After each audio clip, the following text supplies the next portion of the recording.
வணக்கம். பாராளுமன்ற உறுப்பினர் திருச்சி சிவா மனநல மருத்துவரை பார்ப்பது நல்லது. என்ன சொல்லியிருக்கார்? நம்ம ஐயா காமராஜர் ஏசி இல்லாம தூங்க மாட்டாராம்.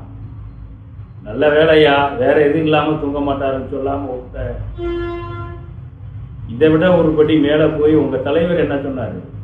சுவிஸ் வங்கியில பணம் போட்டிருக்காருன்னு சொன்னாரு. நிரூபிக்க முடிஞ்சதா? சிவகாமி மகனுக்கு அவங்க ஓட்டுன்னு கிறிஸ்தவர்களை பார்த்து கேட்டாரு உங்க தலைவர். பன்னிக்கோள் வாயன் காமராஜர் என்று சொன்னாரு உங்க கருணாநிதி.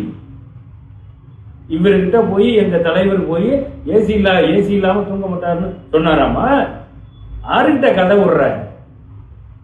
போய் சீக்கிரம் ஒரு நல்ல மனநல மருத்துவரை பாருங்க, போங்க. இனிமேல் இந்த மாதிரி பேசுற வேலை தானே.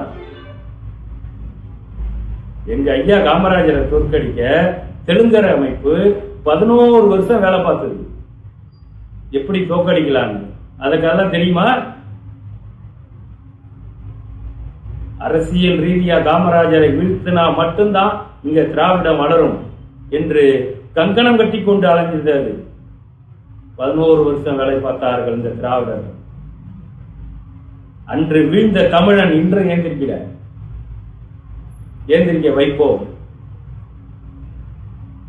காமராஜர் ஐயாவோட ஆசியுடன் ஒன்று சேருவோம்.